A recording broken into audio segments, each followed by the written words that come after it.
Todo bien, Todo bien. Evelyn. ¿Qué tal, Rami? Bueno, yo los presento eh, para quienes vean más tarde el video. Rami y Nico son, bueno, yo los considero dos genios en lo que es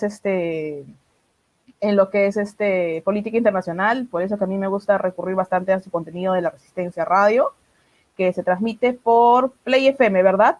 A las 3 de la tarde, hora de Perú. Exacto, sino también por twitch.tv/la-resistencia, que ahí es con imagen y todo lo más lindo, por así decirlo. Ok. Y bueno, para mí ellos son unos capos en lo que es el tema de política internacional, por eso a mí me gusta recurrir bastante al contenido y no me gusta por eso repetir cosas que, o sea, cosas que no sé, porque yo siento que hay temas de profundidad como lo que pasa, por ejemplo, en Israel, lo que pasa en ahorita último en Oriente, que bueno, yo sí sé que ellos lo dominan muy bien, o los temas de política de Biden, de lo que está pasando en Estados Unidos, y bueno, por eso yo decidí invitarlos para hablar precisamente del tema de cómo, de todo lo que ha estado veniendo sucediendo y cómo nos va a afectar. Entonces yo quisiera, para arrancar, si nos pueden dar una breve descripción de lo que ha sucedido en estos últimos acontecimientos y digamos como para que nos contextualicen un poco, ¿no? Al público. No sé, Sí, Javi, si querés empezar vos primero. sí, sí. Sí, empiezo. Mira, lo que ha pasado en el último tiempo, tenemos que empezar diciendo y recordando, obviamente, que este es un mundo completamente globalizado, donde todos nos enteramos al instante y pasan hechos en distintos lugares que influyen automáticamente en otros lugares. Sobre todo eso está aumentando con el paso del tiempo y se ha visto en el último tiempo, por ejemplo, en los conflictos, como decíamos, en Medio Oriente, como decías, en los conflictos del centro de Asia, más que nada. En el centro de Asia nos referimos a Asia Central, Afganistán, por ejemplo, lo que ocurrió hace pocas semanas, que fue un desastre para lo que fue el mundo occidental en referencia a Estados Unidos y su intervención que llevó a cabo hace casi 20 años, desde aquel 7 de octubre, donde el gobierno de George Bush decidió intervenir contra este país y luego vino las intervenciones en Irak en 2003. Es decir, toda una serie de hechos y de conflictos que van haciendo que, por ejemplo, en lo que es Medio Oriente se produzcan crisis, para arrancar con algún tema, las crisis migratorias. Y eso es un tema fundamental que también lamentablemente ha abarcado y ha influido, en este caso, a América Latina, a América del Sur más específicamente. Por ejemplo, podemos hablar del desastre migratorio de aproximadamente, de lo que se hablan, son 5 millones de refugiados afganos que saldrían, ¿no es cierto?, a distintos países del mundo, incluyendo países, ni hablar sin dudas, acogidos en Europa como Reino Unido o como, por ejemplo, lo que va a llevar a cabo en este momento el Estados Unidos, aceptando a estos refugiados en grandes cantidades. También podemos hablar entonces de América del Sur, que ha respondido al llamado de la ONU a recibir, a receptar a estos refugiados, un punto clave porque es una crisis migratoria que se viene dando hace muchos años, desde que se producen estos conflictos, incluso más allá, mucho antes de este siglo, obviamente, sin contar luego los desastres mayores que ocurren en Siria, entre otros países, en el Líbano, en el mismo Israel y Palestina. Todo esto desencadena una serie de conflictos, como por ejemplo en América del Sur, cuando estos países como Colombia, Costa Rica, México, Ecuador, Chile, hace unas semanas, hicieron pública la disposición de dar refugio a estos ciudadanos de Afganistán. Y bueno, vemos cómo salieron muchos de ellos, y muchos todavía quedaban atrapados hasta los últimos días, eh, antes del 1 de septiembre. En el caso de Ecuador, por algún conflicto, no se aceptó a estos 5.000 refugiados afganos, por ejemplo, y sí es un caso, el caso de Perú, ya que estamos hablando un poco también del tema de Perú, que va a darle, a aceptar a estos refugiados afganos, aparte de los refugiados afganos, y el comunicado fue que, bueno, Perú se suma al llamado del secretario general de las Naciones Unidas para la atención a la situación humanitaria en Afganistán, informó la Cancillería con este nuevo gobierno que tenemos hoy. Nico.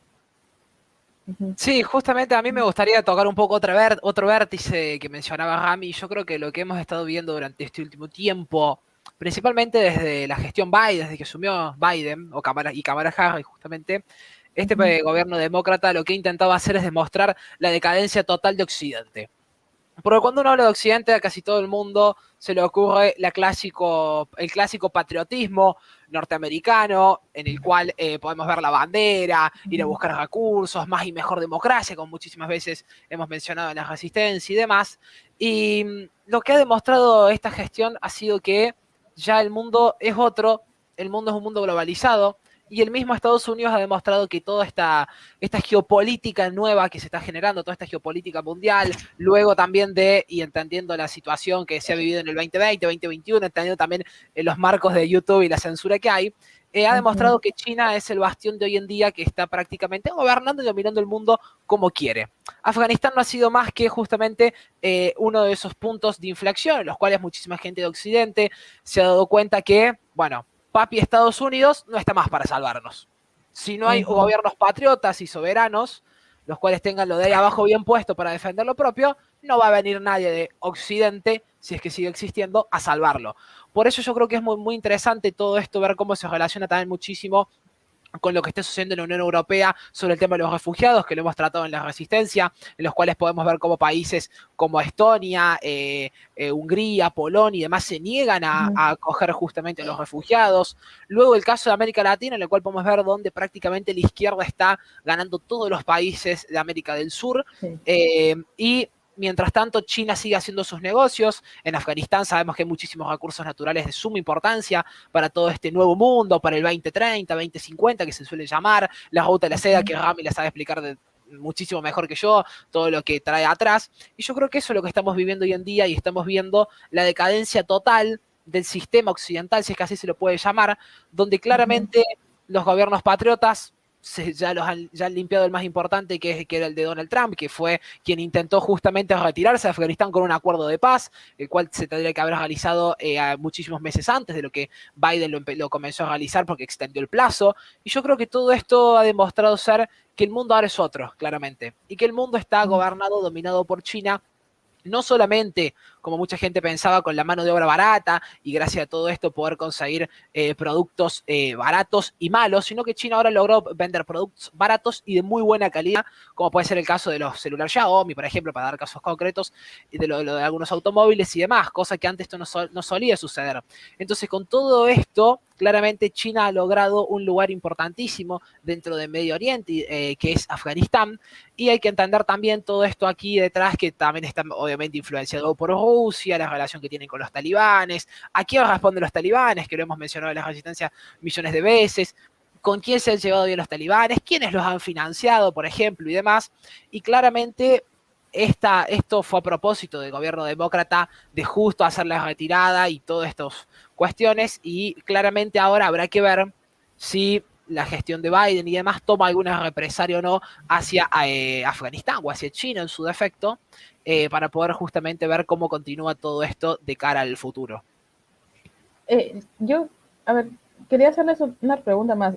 Creo que Rami quería decir unas cositas, disculpa.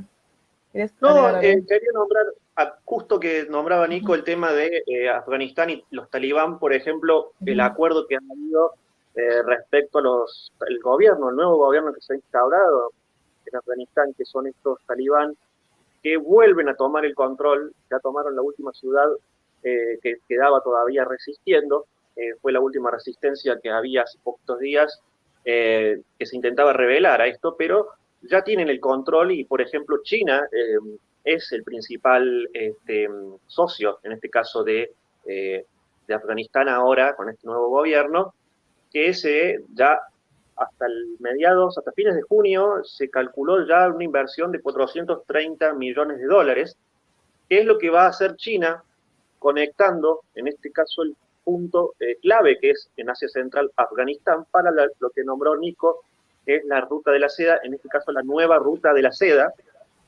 que Mm. es la que va a conectar desde luego Asia Central, hacia Medio Oriente y aún así llegando a Europa del Este, algo clave para el futuro, porque quiero agregar ya que estamos hablando de temas geopolíticos y de temas actuales, que esto, lo que significa, estos movimientos que significa que está haciendo China, es a futuro, está proyectando lo que ellos quieren ser en el mundo. Es una política clave que tiene que tener un país que primero tiene que enfocarse en cómo quiere ser en el mundo, cómo quieren ser vistos ellos, en este caso China.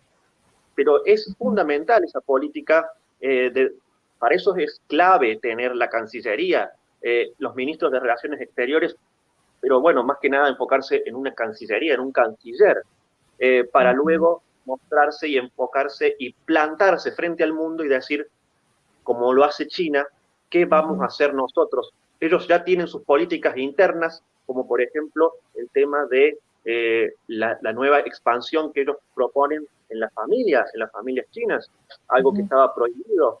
Luego el expansionismo comercial, ya vamos a tocar ese tema muy importante, que es lo vamos a tocar más detalladamente con el avance del vivo, que tiene que ver con el comercio chino y las inversiones que ellos están haciendo económicas en otros países, y ahí vamos a tocar el tema de qué está haciendo China en América del Sur, lo que está haciendo en Afganistán, la ruta de la seda que pasará por allí, y también la nueva ruta de la seda que pasará por el sur, por ejemplo, por la India, la ruta marítima, que se conoce como se le llama. Así que bueno, para ir adelantando un poco, que eso es lo que vamos a tocar respecto a América del Sur. Claro, hay algo que yo les quería contar. De hecho, antes de que se dé el, digamos, no, cuando ya estábamos en plena segunda vuelta, se había mostrado que había nexos entre precisamente cierto grupo, no tengo a la mano en la computadora la foto, pero se habría cierto nexo entre un grupo del Islam, talibán, relacionado a Pedro Castillo. Eso es lo que habían mostrado en un reportaje, ¿no? Que mucha gente hablaba y decía que eso era un mito, ¿no? Que eso era imposible, pero al parecer sí tendrían cierto nexo. Ahora, otra cosa más. Hay algo que a mí, que mencionas la ruta de la seda. Bueno, acá en Perú desde años, desde que se empieza, ¿no?, a abrir el comercio, todo eso, los primeros en oponerse a que entre Castillo como presidente fueron los comerciantes de Gamarra. Gamarra es uno de los emporios más grandes de textil de Perú, forjado por gente migrante, gente que vino de... Entonces, ¿qué sucede? Que había un negocio, digamos, una competencia muy desleal de parte de China con los empresarios, bueno, con los comerciantes de acá de Gamarra, ¿no? Yo no manejo muy el contexto, pero yo sí recuerdo que si no me equivoco, fue durante el gobierno de PPK, no recuerdo durante qué gobierno fue, que los comerciantes de Gamarra se mostraban en contra de ciertos acuerdos comerciales. Pero son los que ahora últimamente se pusieron de forma muy reacia de que no entre Pedro Castillo. Y creo que ya estamos viendo como que muy ignorantes no eran, ¿no? O sea, porque la gente los subestimaba, ¿no? Todos los chibolos millennials dignos que votaron por Pedro Castillo, ¿no? Y claro, es cierto, nosotros tuvimos un canciller llamado Pedro Béjar, que ya renunció felizmente. Ese señor literalmente sí tenía planes, digamos,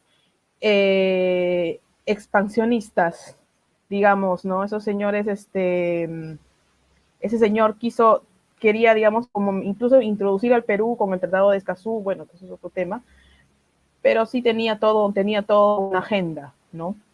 Digamos, en lo que es internacional, ¿no? Pero para favor de la izquierda. Incluso él mismo pidió que se retire del Grupo de Lima, que se vayan a romper relaciones. Bueno, en fin, ¿no? La típica de que relacionaba de que Cuba y Venezuela son una democracia, ¿no? Ya ese señor renunció a presión precisamente del Congreso. Tuvo que renunciar. Pero bueno, eso es más o menos, ahora ya entiendo un poquito que no estamos muy aislados como muchos creen. Para nada.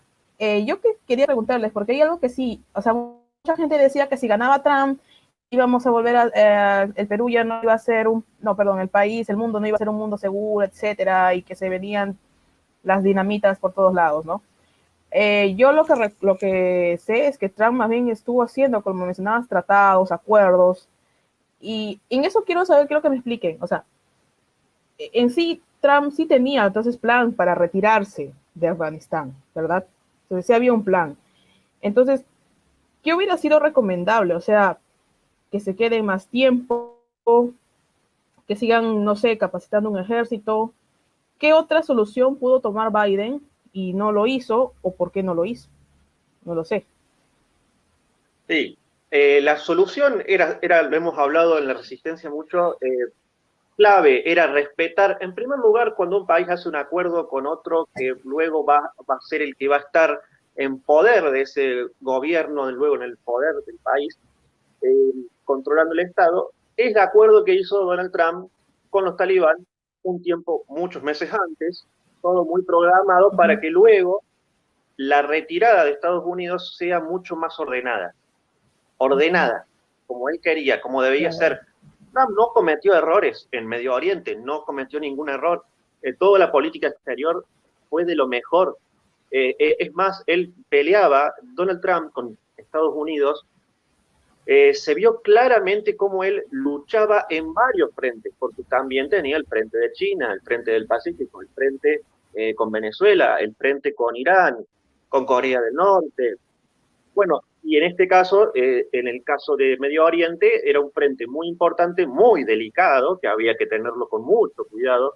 Por eso digo, quien esté en contra o quien hable en contra de las políticas de Donald Trump diciendo que el mundo iba a ser mucho peor, que esto, que el otro, digamos, seamos serios y digamos la verdad, no ocurrió ningún desastre con Donald Trump. Fue un presidente que no tuvo ninguna guerra como los que tuvieron los anteriores. Es decir, yo le preguntaría a quien está en contra de Donald Trump o de las políticas o de que él ganara, ¿cuál era la opción? ¿Cuál era la opción favorable para que el mundo no estuviera como en realidad está actualmente, que es en llamas, con un Estados Unidos retrocediendo en política exterior, completamente avasallado ya por China, en este caso, por ejemplo, por China, por el desastre en Medio Oriente, por el desastre migratorio que está sufriendo, por el desastre en la frontera sur con México, por las indecisiones que ocurren en Venezuela, que bueno, es un tema aparte, pero nefasto lo que está ocurriendo en Venezuela con la oposición, con el gobierno oficialista. Es decir, con el tema bueno, Donald Trump tenía control en el Mar Caribe, tenía una flota, más allá de la flota del Comando Sur, que se había enfrentado a los narcotraficantes, había impedido, tenía el objetivo de impedir el tráfico de personas, el tráfico de drogas, lo estaba logrando, y eso parece que se olvidara gran parte del progresismo, gran parte de los pueblos, que luego dicen, se quejan, ¿no?, de lo actual, pero no querían tampoco lo anterior. Entonces, esto genera una confusión que no es válida, no hay por qué decir algo que no ocurrió. Primero que nada, el respetar el acuerdo con Afganistán, que era la clave. Luego, lo demás, lo que llegó luego de no respetar, son las consecuencias de no haber respetado ese acuerdo. No sé, Nico, si vos coincidís en la apreciación. Adhiero totalmente y me parece clave la última parte, Rami, que mencionabas, que es cuando vos firmás un acuerdo, más que todo en esta situación tan tensa, donde estamos hablando de personas, de sangre y demás cuestiones que hay. Uno, si vos firmás un acuerdo entre un país y el otro, en la gran mayoría de los países serios, las gestiones lo suelen cumplir. Porque saben que si no, claramente no van a ser las mismas la reacción que va a tener determinado grupo X o Y. Por eso yo creo que es de suma importancia y es totalmente lógico lo que sucedió después de no haber cumplido con ese tratado en el cual Estados Unidos, a pesar que Biden lo vendió como que fue una retirada exitosa, si no me falla la palabra que él mencionó, literalmente ahora mismo Afganistán y los talibanes precisamente tienen uno de los armamentos más poderosos del mundo. Literalmente están más armados que me animaría a decir que casi cualquier país de América Latina, por ejemplo. Pero son todas las consecuencias justamente de no haber cumplido la palabra que se había firmado justamente anteriormente. Y adhiero también totalmente en la gestión de Donald Trump, que ha sido de las mejores y yo creo de histórica también en sentido de paz que ha logrado tener este mundo, principalmente de la cabeza de Estados Unidos. Así es. armamento que consiste en 700 aviones, más de 600.000 armas portátiles, millones que se ha derrochado de parte de Estados Unidos en Afganistán en los últimos 20 años, rearmando el ejército afgano en infraestructura que en realidad jamás llegó, infraestructura que recordamos, ya lo tocamos este tema en la resistencia, al 25%, no llegaba al 35% de energía eléctrica, es decir, el mundo occidental invadió junto con la ONU un país que no tiene, al que no le pudo dar más del 35% de la electricidad, y ahora viene China, bien plantado en el mundo como debe ser, y con un plan realmente serio, nos guste o no, el régimen que no tiene de comunista nada, salvo todo el autoritarismo y el totalitarismo con el que ellos ejercen el poder, porque ellos ahora, claro, hacen buena letra y si se quieren quedar en Afganistán, se van a quedar a través del dinero, algo que es clave. Sabemos que el dinero es clave, no podemos decir que no, es la clave, es la que compra voluntades y es la que compra, es la realidad en la que se vive en el mundo hoy en día. Depende para qué se use el dinero, obviamente, pero en el caso de Donald Trump, la política internacional era menos basada tanto en dinero y más en respetar el origen histórico de Estados Unidos, sus raíces, su pueblo, más que nada. Como hablaba Nico recién, esto tiene que ver con gente, con seres humanos, con el derramamiento de sangre que se tendría que haber evitado, las imágenes catastróficas que se vieron y que, bueno, incluso la campaña de Donald Trump luego sacó un video acerca con un pequeño resumen de 2 minutos que demuestra el horror de las políticas de Biden en los últimos tiempos, al quien ya le están pidiendo un impeachment que bien ganado lo debería tener, porque si recordamos, Nico, cómo Donald Trump se comió 2 impeachments, seamos realistas, retrocedamos un poco y recordemos a la gente, y este señor en los pocos meses que tiene, menos de un año, está haciendo del mundo un desastre y de Estados Unidos, bueno, un caos inimaginable en lo que puede llegar a terminar en las manos de este señor Joe Biden. Sí, y también hay que agregar, si me permitís, Evelyn, también Sí, que dale, algo que se ha dale. mencionado poco en relación a Afganistán, el poder y la manipulación que han tenido los medios de comunicación, porque es verdad que hemos mencionado cuando fue el fraude en Estados Unidos en las elecciones, el caso de Perú también, donde la diferencia entre Pedro Castillo y Keiko Fujimori del trato de los medios de comunicación en Argentina y demás, pero en Afganistán, hasta que no eran las imágenes en las cuales estaban tomando Kabul prácticamente, la gente estaba exiliándose como loco y ya había tomado el poder desde los talibanes, los medios de comunicación, adiós muy buenas, ninguno habló de nada, no mostraban ninguna imagen y de un día para el otro eran todos especialistas sobre Afganistán, que esto es culpa de la gestión de Donald Trump porque Biden no lleva ni siquiera un año. Muy pocos periodistas se tomaron en serio la cuestión y también con todas estas cuestiones de mostrar al mundo el régimen talibán como un régimen de inclusión. Todavía no tienen mujeres, por ejemplo, en el poder, pero están pensando en ser inclusivos. Lo mismo con el caso de la influencia de China, que muy pocos medios han levantado la noticia de la relación que se encuentra entre los talibanes y el régimen chino, por ejemplo. Y todo esto es culpa también de los medios de comunicación. No hay que olvidarse que cuando estaba gobernando Trump, Corea del Norte, Kim Jong-un levantaba un dedo o decía algo y automáticamente estaban todos los medios de comunicación con señales en rojo, alerta, tercera guerra mundial, bombas nucleares.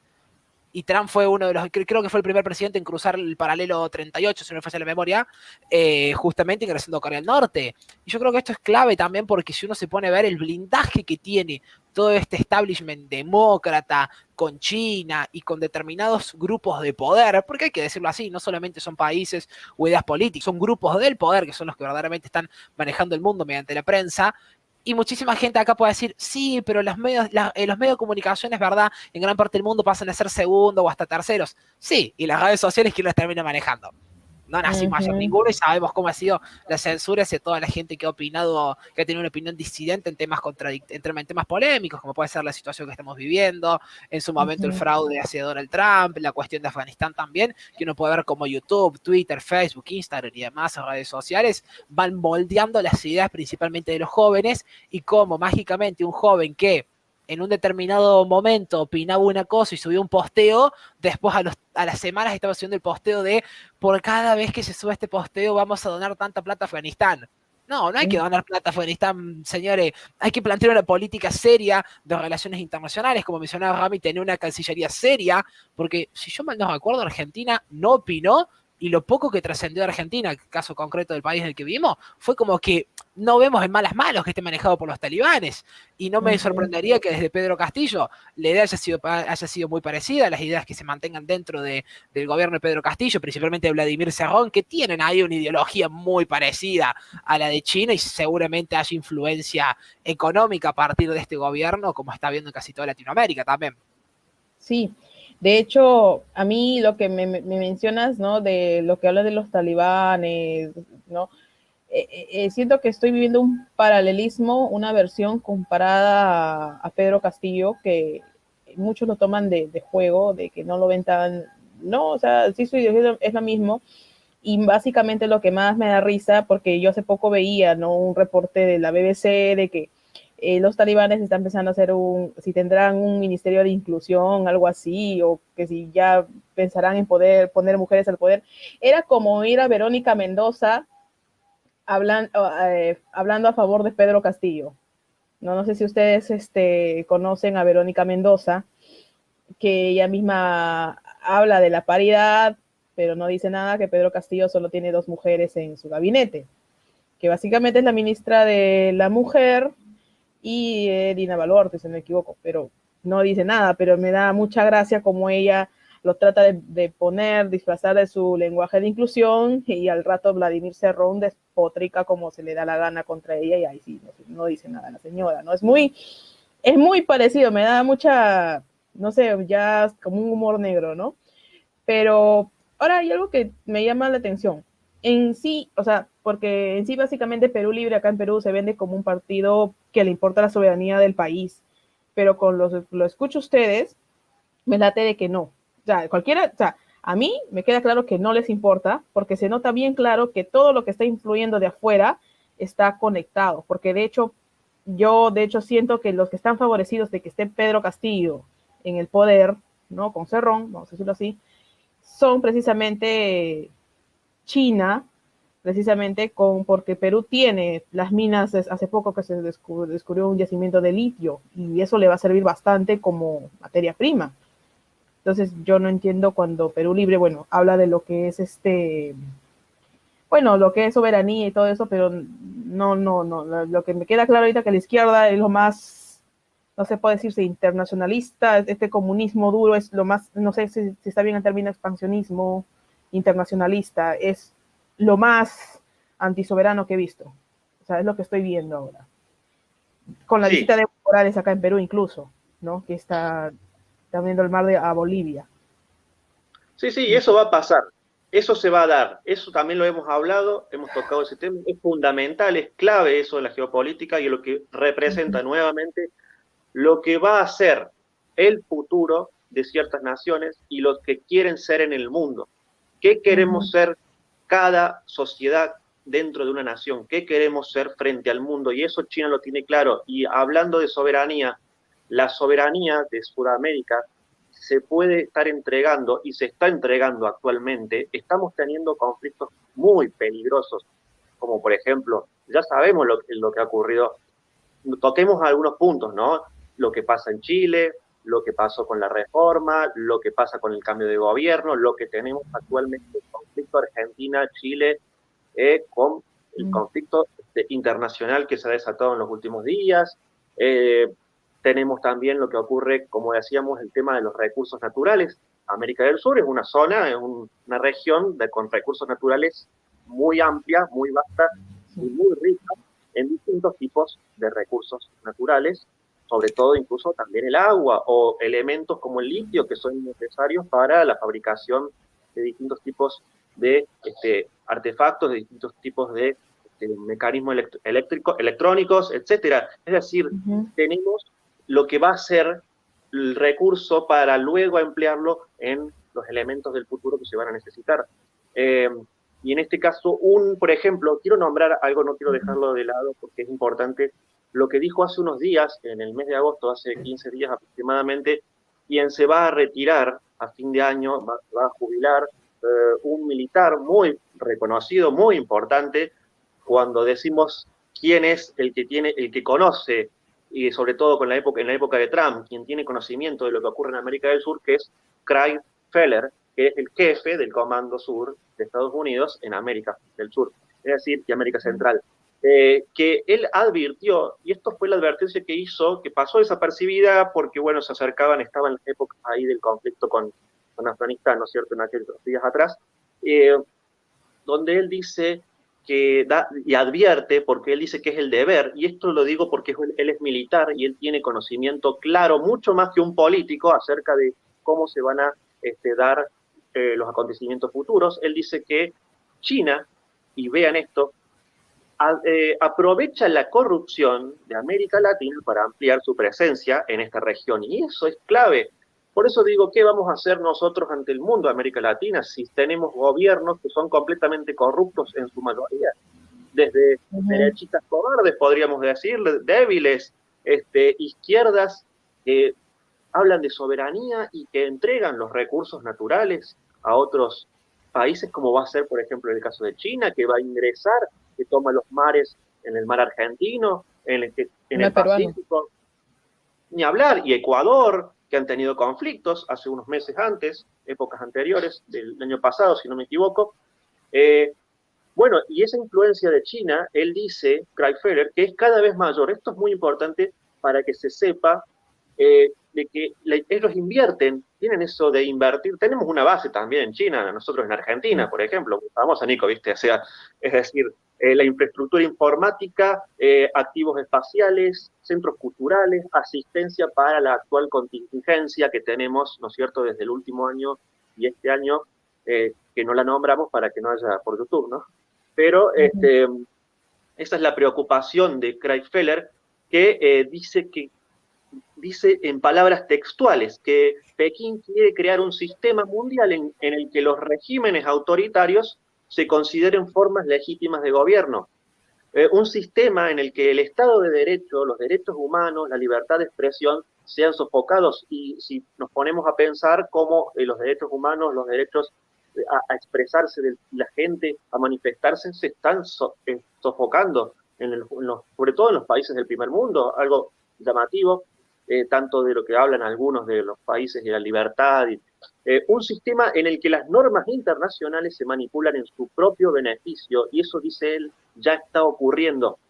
Dice, tengo una sensación de urgencia respecto a las actividades de China en el hemisferio occidental, lo dice antes de retirarse, algo que es lamentable que se tenga que retirar porque vaya a saber que Estados Unidos a quién va a delegar su poder luego. Creo que hablan de una mujer, si no me equivoco, que lo reemplazaría.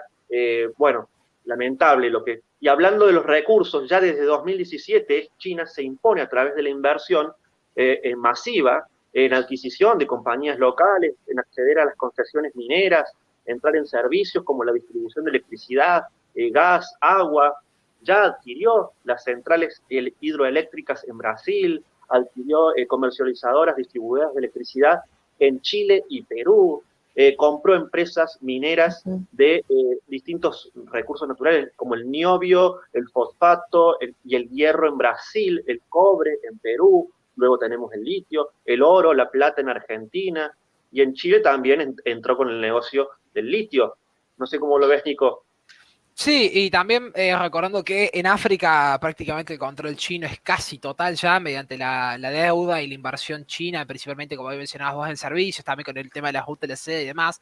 Y en Afganistán claramente también ve la necesidad de los recursos y también la necesidad geopolítica, para volver un poco al tema de la charla sobre Afganistán, entendiendo que los países limítrofes son países importantes y cada país que China va logrando en esta especie de neocolonialismo que se suele denominar del siglo XXI, porque no son como las colonias de antes que iba el país, lo invadía, ponía la bandera y todo, pues son neocolonialismo, porque vos sos un país libre y soberano, pero yo tengo tu luz, yo tengo tu deuda, y vos vas a gobernar como yo quiero prácticamente, así como funciona hoy en día el neocolonialismo, como se lo suele llamar. Y si uno se pone a ver los países limítrofes, Irán, Turkmenistán, Uzbekistán, y también la cercanía, ya que empieza a tener China cada día más hacia Europa, es como diciendo, ojo que Europa puede tener más de dos problemas, como ya está teniendo, que son la crisis migratoria, tanto desde África como desde Medio Oriente, mediante Turquía principalmente, que como bien mencionábamos con Rami, recuerdo hace un par de días, semanas, es la cortina de hierro hoy en día Turquía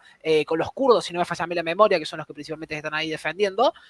Ojo que si llega a sumar el problema de China, Europa, la OTAN y todas estas organizaciones supranacionales tan hermosas como la Unión Europea y demás, que se están centrando en destruir las economías nacionales, en crear crisis culturales, crisis demográficas y demás cuestiones, pueden terminar tranquilamente bajo el dominio de China sin lugar a dudas, y Estados Unidos y Occidente sigue perdiendo terreno. Y yo creo que también acá hay que ver con mucha... Y acá me gustaría saber la opinión de Javi, porque creo que esto nunca se lo pregunté, nunca lo habíamos tocado el tema, y es como si no podría haber una especie de relación, obviamente, con intención de ir hacia Europa, tanto del Islam, de los musulmanes y de China, en algún sentido unidos, si se lo puede denominar así, o con apoyo entre ellos. Y es clave. Y en realidad yo de eso lo he pensado y no tengo ninguna duda, porque se está dando. Hace tiempo que se venía hablando como una teoría conspiranoica que podría llegar. Bueno, China quiere exactamente eso, es lo que vos acabas de decir. Ellos lo que buscan es un espacio vital basado en antiguas teorías que respecto de la lucha del más fuerte, respecto de sobrevivir al futuro. Creo que sí existe un imperialismo al que China, al cual no se lo toca. Si nos ponemos a pensar, a China no se toca en la emisión de el CO2, el medio ambiente, son el país más contaminante del mundo. ¿Quién lo toca? Nadie, porque ellos tienen un músculo militar, económico, que es intocable en este momento, y porque el más fuerte es al que más se le tiene miedo, es el intocable. Aparte, también tiene que ver, como decía Nico recién, el tema, cuidado con este tema de las organizaciones, instituciones supranacionales que están completamente, hoy en día, están terminadas, son completamente corrompidas ya por el dinero, por el poder del dinero, por el poder de China en este caso, porque es clave entender que lo que busca China no es una competencia justa basada en reglas. Ellos no quieren eso, no buscan eso. No hay que olvidarse de que ellos todo lo que quieren hacer lo hacen y pasan si quieren por encima de la ley, como lo han hecho en el caso de Hong Kong, y lo pueden llegar a hacer luego a través del músculo militar, digamos, en la intervención, una posible intervención en Taiwán, que se podría llegar a dar clave en el caso de que Estados Unidos quede completamente debilitado y supongamos, algún ataque interno, algún problema que tenga Estados Unidos de algún tipo, que haga que no pueda tener esa capacidad de reacción de enfrentarse a otro frente que podría ser Taiwán. Y en el caso de Europa, claramente está debilitada la Unión Europea, cada vez es más débil, se va a dividir, también lo hemos hablado con Nico de cómo hay algunos países que se quieren cortar solos, por decir, de la Unión Europea, nombramos a Hungría, que también forman parte, casi, si vemos el mapa, de un muro entre Hungría, Polonia, países del Báltico, sí. Y ahí es como se va a luego desenvolver la política, que va a ser completamente distinta, y es lo que está viendo China hoy en día, se están adelantando.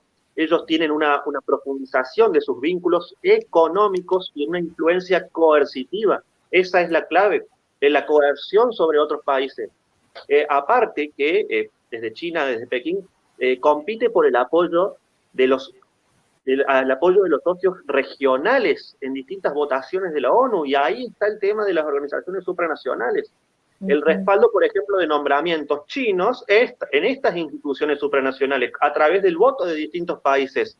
Cuidado con eso, porque si la ONU hoy en día, si estos países están comprados, como lo dice Craig Feller, que es el jefe del Comando Sur, a través, dice él, literalmente, una táctica habitual que utilizan es la de ofrecer lucrativos sobornos a funcionarios locales a cambio de acuerdos favorables. Y esto se venía dando, nada más que nuestros gobiernos se hacían los que miraban por otro lado. Y esto lo tenemos que tener muy claro. Esto China ya se viene metiendo, y los sobornos y el lobby en los congresos desde hace mucho tiempo. No lo podemos hacer ahora los que no los vimos. Ahora ya pareciera que fuera tarde porque cada vez estamos retrocediendo. Y estas instituciones supranacionales no pueden detener realmente el poder de China hoy.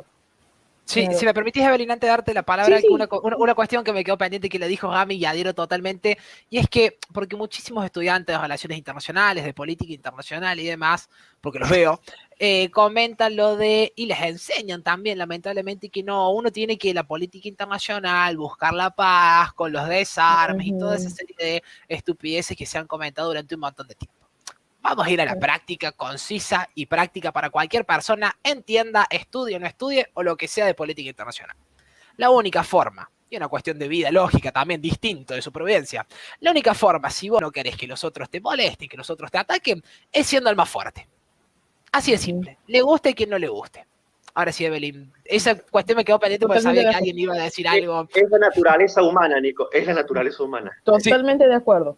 Yo soy totalmente de acuerdo y eso es algo que me encantaría que la oposición tonta de Perú entienda.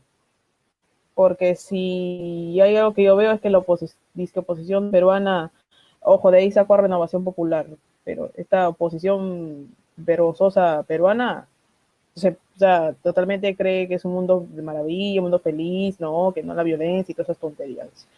Espero que les vaya bien en su té de tías cuando intenten sacar a Cerrón. Perdón, pero tenía que decirlo. Bueno, hay algo que también me llama la atención, ¿no? O sea, hablaban de retroceder. Estados Unidos, esto es similar con lo que le pasó con Vietnam y también hay algo que también yo también se me veía venir y creo que también lo mencionaban ustedes.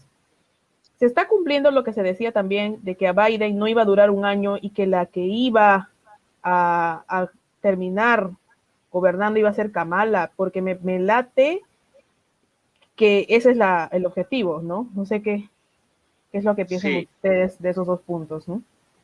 eso es algo que se venía hablando hace mucho tiempo, incluso antes de que asumiera Biden, que ya se le Uh-huh. tenían los días contados prácticamente. Incluso hay una encuesta a nivel nacional en Estados Unidos donde el 60% de las personas creía que no iba a llegar Biden a cumplir el mandato completo, más allá del tiempo en que hasta donde él llegue.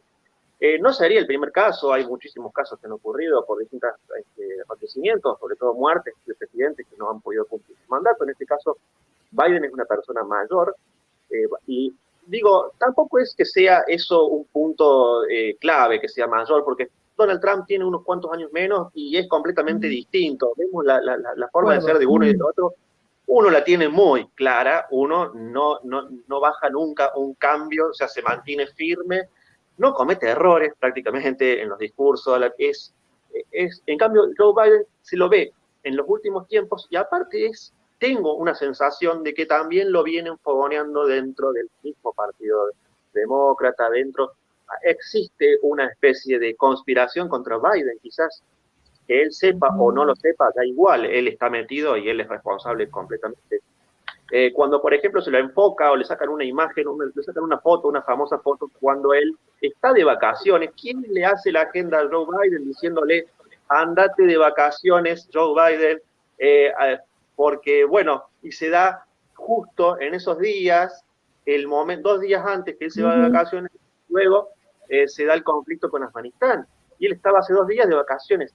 Es todo muy extraño. ¿Quién es el que autoriza y en la mente maestra que dijo que el plan de evacuación seguro que había creado Donald Trump en su administración, sobre todo al mando con Mike Pompeo, para los casos de evacuación en casos de crisis como la de Afganistán, era un plan, era un sistema que permitía la evacuación rápida?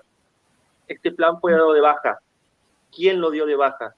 Sabemos que cuando Joe Biden llega al poder, también se encarga de firmar muchísimos decretos que él no tiene idea de todo lo que está firmando. Aparte de que él se lo ve, que firma y se hace el que lee y no lee nada. O sea, a ver, él le dan para que él firme, hasta están en señor blanca Joe las Biden. hojas. Claro. Bueno, sí. Las imágenes firmando los decretos apenas habían subido con el lapicero y estaban en blanco. Exactamente, sí, Ay, sí, por había Dios. hojas en blanco.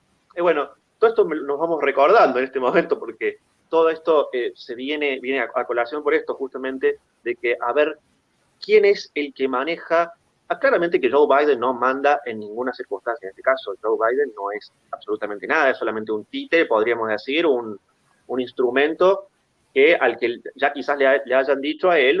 Bueno, hay un discurso de Joe Biden hace pocos días, hace 2 o 3 semanas, donde él dice Estados Unidos, literalmente, no me lo puedo borrar de mi mente cuando él dice, Estados Unidos va a tener mujeres presidentas y van a ser muy bonitas, y dice, y eso va a ser muy pronto. Es literal, el discurso salió en varios portales, en varias cuentas de Twitter. Dije, bueno, esto debo estar escuchando mal en inglés. No, era realmente literal, se sorprendieron muchos cuando él dijo que muy pronto van a tener mujeres.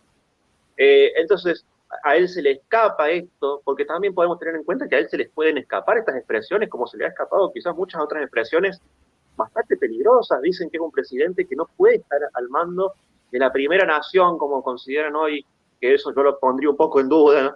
No sé, Nico, si crees que Estados Unidos hoy es la primera nación con este presidente, pero bueno, podríamos pensarlo, porque no puede tener este hombre el control de este. Es cierto eso, pero ¿cuál es el plan que este establishment o este estado profundo, como lo llama Donald Trump, cuál es el plan? ¿Cuál es lo que va a acontecer próximamente, en los próximos meses, con esta especie de conspiración que hacen casi como contra Biden, sacándole imágenes, incluso fotos, donde él aparece solo tomando conocimiento de lo que ocurre saliendo de sus vacaciones, de donde se encontraba él, solo frente a una pantalla, en una amplia mesa donde nadie pudo decirle, Biden, lleva a tus secretarias, pone a alguien al lado tuyo para mostrarte acompañado.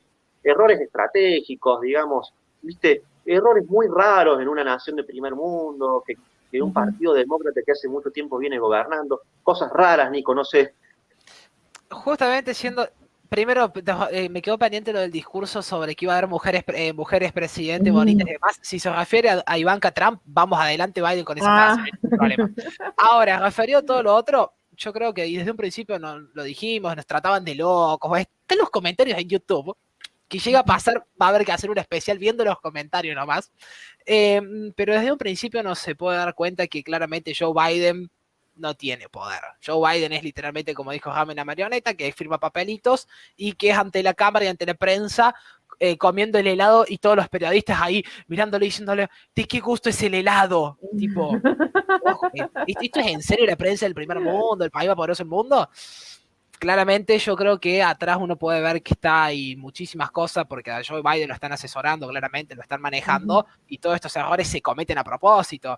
Yo no creo en un país en el cual no solamente el Estado, sino también el Estado profundo y los grupos de poder tienen tanta importancia, vayan a cometer los errores de la cuestión de las imágenes, las fotografías de Biden solo, que Biden, después de todo el conflicto que hubo en Afganistán, justamente llegó, dio un comunicado y salió a los instantes salió el mensaje oficial diciendo el presidente Biden retoma sus vacaciones.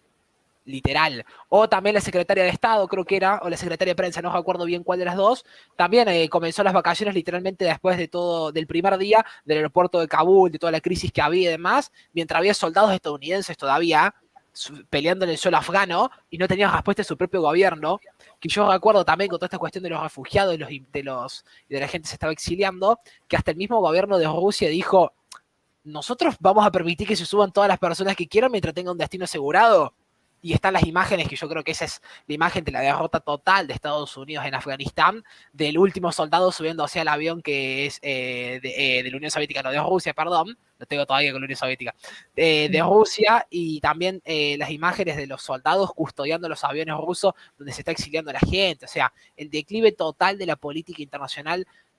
Yo ya no sé si del Partido Demócrata o de Estados Unidos en general, porque tampoco se ha visto, desde mi punto de vista, en mi humilde punto de vista, una reacción de la gente y del pueblo tan fuerte como se podría haber esperado, porque en otros momentos esto podría haber sido totalmente distinto a la situación. También podemos ver que estuve leyendo unas noticias hace poco que Macron quiere tomar el poder de la OTAN por la gestión de Biden. O sea, claramente los organismos, los países occidentales, como se les suele llamar, y las organizaciones supranacionales occidentales están en un declive total, se están destruyendo total, y yo creo también, ¿por qué no?, que se está empezando a plantear un nuevo contrato social en varios países, entendiendo todas estas crisis que está habiendo de distintos índoles, y yo creo que a Estados Unidos con este presidente le queda poco, pero yo creo que eso también va a depender de la gente y la reacción que tenga la gente viendo cómo se destruye el país, principalmente los estados profundos, los estados trabajadores, claramente, no estamos hablando de Nueva York, de Chicago y todos los estados progres,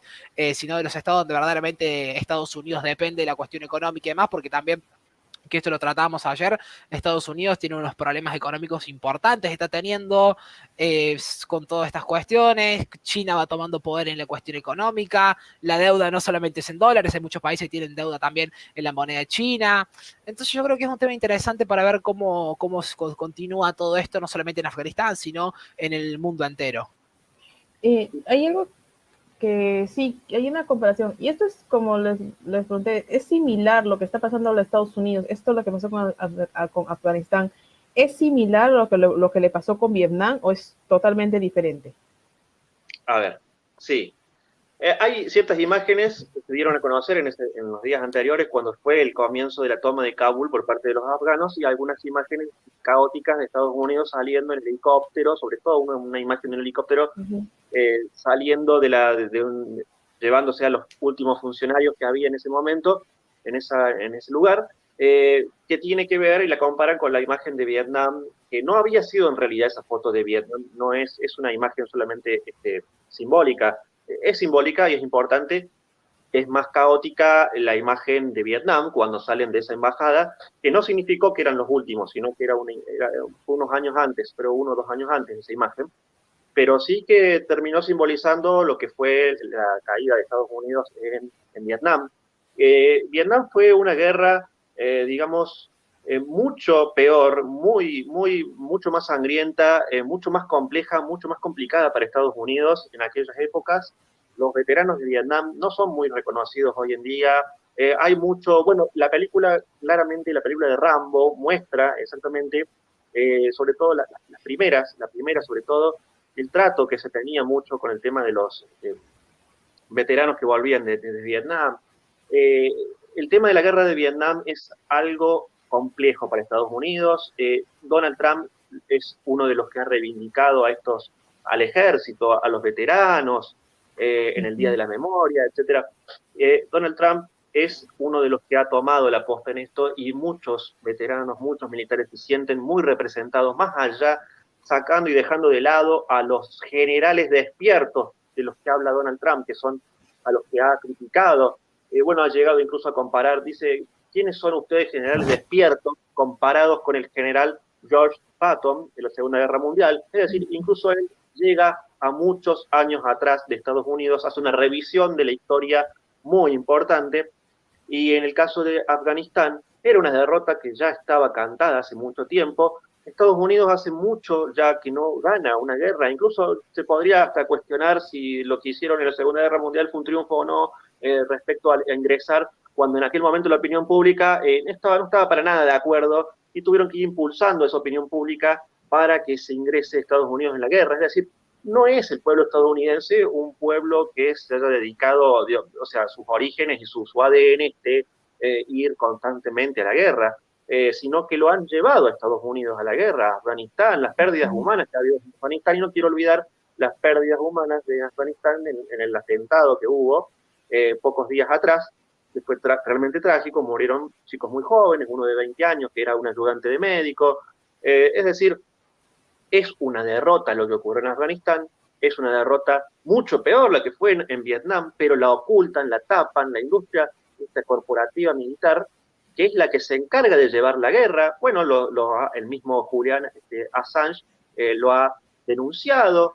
Hemos subido algunas noticias a la Resistencia, al Instagram de la Resistencia también, para que lo puedan ver. Bueno, entonces es muy compleja la situación. No. Estados Unidos ha perdido las guerras, culpa de los políticos y culpa también de la industria militar, no de los militares, sino de la industria militar, que se encarga de crear y fomentar guerras en otros lugares donde no debería haber, a través luego de la creación de atentados, autoatentados, banderas falsas, como la que también ocurrió en Vietnam. Quien llevó a la guerra a Vietnam, a Estados Unidos a Vietnam, fue sobre todo Lyndon Johnson, principalmente fue la cabeza, el presidente demócrata, recordemos, Lyndon Johnson, que asume como vicepresidente que era de John F. Kennedy, que no quería ir a Vietnam, tengamos en cuenta eso, no quería ir a Vietnam, quería desembarcar en Cuba y deshacerse del gobierno cubano. Y pensemos cómo podría haber cambiado el mundo si John Kennedy hubiera logrado eso y hubiera sacado a los comunistas de Cuba y hubiera no ido a la guerra de Vietnam. El mundo sería muy distinto y a veces hay que hacer una revisión de la historia y pensar qué hubiera pasado y lamentablemente ver quiénes son los responsables de esto y de esta actualidad que es trágica. Sí, hay algo que, bueno, siempre se maneja como un mito, ¿no? Yo lo que yo escucho a Ramin, siempre se habló de que precisamente que como que Kennedy hubiera hecho un trato supuestamente para dejar a los comunistas ahí en Cuba. No sé si está relacionado con la URSS, no tengo idea, pero siempre he escuchado como una leyenda negra, no sé qué tan cierto sea. Ahora como te escucho un poco, me da un poco, como que lo relaciono un poco. Sí, a Kennedy lo han intentado manchar su nombre por distintas razones, por distintas causas. Le han inventado muchísimas cosas que no son ciertas. Y, por ejemplo, hay un incidente que es en la Bahía de Cochinos, que es un planificado por Estados Unidos en el que iban a participar muchos exiliados cubanos en aquel momento, en ese año, en la invasión de la Bahía de Cochinos en Cuba, y esto resultó en una tragedia para Estados Unidos. Fue un error, digamos, estratégico, táctico, y esto había sido planificado mucho por la CIA. Entonces, ahí estamos tocando otros puntos y otros grupos de poder en Estados Unidos, profundo, el Estado profundo, como lo dice el mismo Donald Trump, que han saboteado esto, incluso lo han saboteado a Kennedy, le quisieron impedir que esto se llevara adelante. Se transmitió información a Cuba, información privilegiada, que la transmitieron para que se enteraran de que este ataque iba a ser y que Cuba estuviera preparada. Parece que esto la historia lo oculta, lo tapa, y bueno, esto hace que sea una derrota de Estados Unidos también, Bahía de Cochinos, con muchísimos muertos cubanos que eran la resistencia al régimen castrista. Y bueno, eso también forma parte de ese pasado que hoy nos trae a esta realidad, a este mundo globalizado, que podría haber sido tan distinto y se podrían haber evitado tantas muertes y podríamos haber evitado tantos regímenes como el de Venezuela, como el comunismo en otros países Castillo, de América Perú. del Sur, Perú, claro, porque podríamos haber terminado con el comunismo mucho tiempo antes y estaríamos, bueno, estamos hablando de unas suposiciones que no existen lamentablemente, son de otro mundo, pero eso es lo que tienen que pensar los pueblos. ¿Qué pasó antes? ¿Cuáles fueron los errores? ¿Quiénes hicieron que se cometan esos errores? ¿Por qué, por ejemplo, personajes como Robert McNamara, quienes son, que los que tenían influencia en Estados Unidos, con su amigo Henry Kissinger, quien estaba en el Pentágono, que era asesor de la defensa, a quien Donald Trump a Henry Kissinger, digamos, lo saca a patadas del Pentágono en diciembre del año 2020. Es decir, puntos muy, muy, muy importantes, muy claves, que tienen que verse, revisarse para entender la historia actual y lamentablemente que tenemos con los regímenes actuales. Wow, qué información, wow, yo estoy asombrada, ¿verdad? Que para mí, por eso es que yo los cité a los dos, porque para mí los dos son unos genios en lo que es el tema internacional. Yo desconocía gran parte, solamente sabía, pero me quedo, wow, o sea, son muchos puntos, muchos nexos que a veces que yo desconocía y que ahora se me clarifican mejor, y espero que vea este video también lo haga. Y yo lo que quiero preguntarles es, ahora, ¿cómo es que cómo la gente en Estados Unidos, qué imagen tienen sobre los demócratas? O bueno, en Estados Unidos, ¿qué es lo que opinan ante la idea de que, o sea, de Kamala? ¿Cuál es la imagen de Kamala, digamos, o de sus votantes, ¿no? De los votantes demócratas. ¿Cómo está esa aprobación, digamos, de los mismos votantes demócratas? Porque había escuchado que habría cierto, ¿no? Como así como que cierto, que le habían bajado la aprobación. No sé cómo está ahorita eso, cómo es ese tema. No sé cualquiera de los dos. Dale. ¿Tu opinión? Sí, lo veo bien cortito por lo que yo conozco. Hay que recordar primeramente que Kamala Harris en todas las intenciones y en las encuestas antes de elegirla como vicepresidente estaba muy abajo. No era la candidata que claramente la gente quería.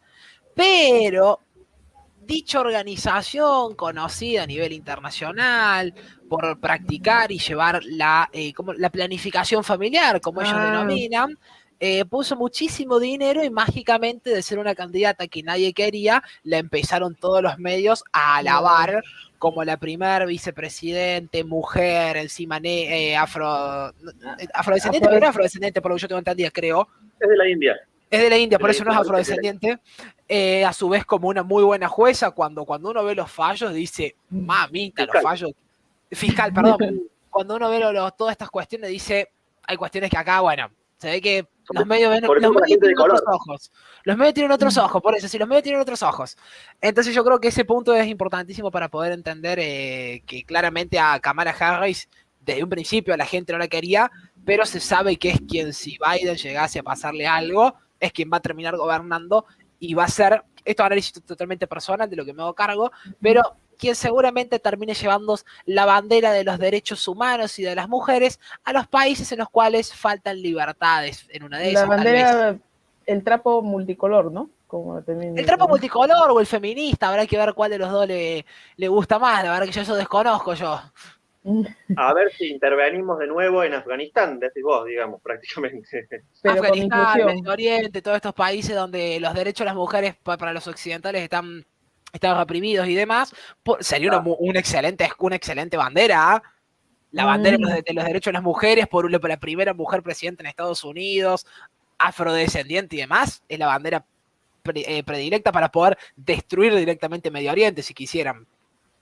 Recordemos, Ajá. simplemente con esto, para saber sobre el tema de la imagen y qué planean hacer. Es curioso, solamente es curioso, una curiosidad que, bueno, los Simpsons predicen todo lo que va a ocurrir. Busquen a Lisa Simpson y Kamala Harris y van a encontrar en Google simplemente cómo ella está vestida. Para los que creen en las conspiraciones o en lo que predicen los Simpsons, sobre todo, más que nada, ¿y por qué se habrá vestido así, no? ¿Por qué habrán querido hacer ese juego? Hasta yo diría que es una falta de respeto a Biden, ¿no? Digo, haberse vestido así y decir que vas a hacer terminar cosas raras que ocurren. Y ahora que estamos viendo hoy día con lo que pasó con Brasil, ¿ustedes creen que hay, o sea, lo que yo estoy notando y con lo que pasó en mi país, en Perú, yo lo voy a decir y como dice Nico, me hago cargo, yo estoy notando que estos fraudes vienen de estados profundos. En el caso de Perú, tenemos a los caviares, que yo soy casi segura, 100% segura que ellos estuvieron atrás del fraude y bueno, a la hora de la hora, Vladimir Cerrón les dio una patada en el trasero. Voy a decirlo de Vladimir Cerrón porque para mí él es el que está gobernando, no Pedro Castillo. Igual, yo siento que en Estados Unidos siento que es ese estado profundo que denuncia Trump y ahora lo estoy viendo con Bolsonaro. ¿Cómo lo ven eso? ¿Ustedes creen que hay un nexo entre ese foro de Sao Paulo, o bueno, foro de Puebla, con China? Como que hay una relación ahí entre ellos, como que estuvieran amarrados, enlazados, o algo, digamos, para imponer estados totalitarios en nuestra región? Sí, ninguna duda. Eso es lo que acabamos de hablar, que el mismo Craig Feller, jefe de Comando Sur, vaticina y dice, ya está ocurriendo, se está aconteciendo, porque China es mucho más fácil sacar la chequera, entregar un cheque en blanco muchas veces hacer el lobby en los distintos países de América del Sur, sobre todo en los países corruptos, entregarles el dinero y decir, acá mando yo, ustedes me van a dar un voto en la ONU, a los planes que yo diga. Esto es muy simple, esto es casi un juego de mesa de táctica y estratégica de guerra. Es decir, esto es muy simple, no hay mucha vuelta que darle, el mundo es más fácil de lo que a veces se hace ver, y China está dando ese ejemplo claro de muestra de poder básica, y antigua, pero que todavía se sigue utilizando, y le está perfeccionando. Y a través de distintos lugares, como el Foro de San Pablo, etcétera. Y lo que pasó en Brasil hoy es una muestra muy importante, clave, ahora lo va a explicar también Nico, es muy importante y clave, porque se ha dado una muestra de la cantidad de gente que se ha convocado, de lo que mueve Bolsonaro y de la energía que transmite a través de todas estas movilizaciones y que él mismo transmite a través de su mensaje político, a través de su claridad, advirtiéndole al Tribunal Supremo de que el jefe, dice jefe, usted es el jefe del Tribunal Supremo, encuadre a los suyos o va a sufrir consecuencias. Es decir, el mundo está cambiando y las democracias, bueno, a Bolsonaro se lo ha criticado mucho luego de esto porque atenta contra la democracia. Bueno, yo quiero saber qué democracia hoy en día funciona y qué democracia hoy no está exenta del fraude electoral. Y veamos, yo siempre pongo, digo, de ejemplo, con esto cierro, Estados Unidos, la Corte Suprema no intervino en el tema de las elecciones, se lavó las manos, la misma elegida por Donald Trump, que era Amy Coney Barrett, no intervino, y luego tuvo otros 2 fallos, no intervino con un caso muy puntual en Indianápolis, con una demanda de estudiantes por el tema de no querer inocularse. Bueno, ella se desentendió del tema, es decir, guarda, era la supuesta conservadora de la... Ahí está Estados Unidos, ¿no es cierto? En el Poder Judicial, completamente corrompido, corrupto, en el cual influye incluso George Soros, se me viene a la mente, porque él pone dinero para la campaña de los fiscales. Allá los fiscales tienen casi como campañas políticas para elegirse, y George Soros es el que financia todo un informe que se hizo muy bueno el año pasado, luego de los acontecimientos que hubo acerca de la muerte de Floyd, por ejemplo, y esto, bueno, claramente pinta a Estados Unidos como una democracia. Bueno, tenemos ejemplos de Francia, tenemos ejemplos por todos lados. La democracia está cambiando, alguien tiene que dar una solución, y bueno, Bolsonaro es hoy de una muestra de decir, acá no se tiene que jugar más con la gente. Eso es. Yo creo que el mundo en sí está cambiando, y ya para ir al cierre, también por una cuestión de tiempo, si no tenés problema, Evelyn, que después tenemos otro y vos, obviamente. Justo con esto iba a cerrar. Yo creo que el mundo está despertando, el mundo está cambiando, y se han dado cuenta que uno o tiene el coraje de luchar por lo que cree, las convicciones que uno tiene, como hacen Bolsonaro, como hacen Abascal, Salvini, Dudá, Orbán, Trump y demás presidentes del mundo, o se adapta al sistema diciendo que es de derecha, centro derecha y demás, y termina como la gran mayoría de los presidentes han terminado, como la gestión de Mauricio Macri, como Piñera y como tantos otros que hemos conocido en el mundo, no solamente en América del Sur, que han terminado arrodillados ante la izquierda progresista, ante China y también ante la ONU, perdón. Y por eso es de suma importancia que la gente se informe. Y justo estaba leyendo el titular de un diario acá argentino muy conocido que dice ser el diario de derecha de la Argentina, dicen ser La Nación, titulando que justamente la marcha de Bolsonaro no ha sido una marcha concurrida, que ha sido una marcha que ha fracasado, lo estoy leyendo textual, te juro, y que como en la economía, los datos de Bolsonaro están incorrectos, claramente, golpista y demás. Por eso yo creo que es de suma importancia que la gente apague un poquito la televisión, deje de comprar el diario y se empiece a informar un poco más verdaderamente, y vea también y se sienta ella cómo vivía mejor. Una cuestión lógica. ¿Cómo vivía mejor yo? ¿Con la gestión de Bolsonaro o con la gestión de Lula? ¿Cómo vivo mejor? ¿Con la gestión de Biden o con la gestión de Trump? Porque la única verdad es la realidad, diría algún por ahí líder que hubo en Argentina. Por eso yo creo que es de suma importancia entender que la única forma de que los pueblos también se hagan respetar, porque hay que recordar que a todos los presidentes y a todo el poder ejecutivo los puso el pueblo. El poder lo tiene el pueblo, no él. La soberanía del pueblo. La soberanía del pueblo, y el poder justamente lo puso el pueblo a él allá arriba. Por eso yo creo que es de suma importancia que la gente entienda que el verdadero poder, a la larga o a la corta, la terminan teniendo ellos, justamente. Y también hay que recordar que las dos formas de comunicación que hay entre el Estado y la ciudadanía son las elecciones y las protestas. Creo que con eso lo único que debe hacer, sí. Lo único que debe hacer la gente es apagar, como dijiste Nico, es apagar la televisión, literalmente apagar estos medios que son basuras, que contaminan el cerebro de la gente, del pueblo, y que no le dejan avanzar y evolucionar a algo mucho mejor y pensar, sobre todo. Lo importante hoy es sentarse 2 minutos en este mundo tan atomizado, tan convulsionado, en esta vorágine del pensamiento actual, sentarse, pensar qué es lo mejor y qué es lo que queremos, volviendo. Y para cerrar, como decíamos al principio, qué es lo que queremos ser ante el mundo. Y eso es la clave. Exacto. Muchas gracias, chicos, de verdad. Wow, me da espero contar con ustedes más adelante porque se me han quedado varias preguntas, digamos, que se me han ido viniendo en el proceso de la entrevista. Agradezco un montón su tiempo y sobre todo la paciencia por las fallas técnicas. No soy muy buena aún manejando estas cuestiones tecnológicas. Y sí, yo definitivamente estoy de acuerdo con ustedes.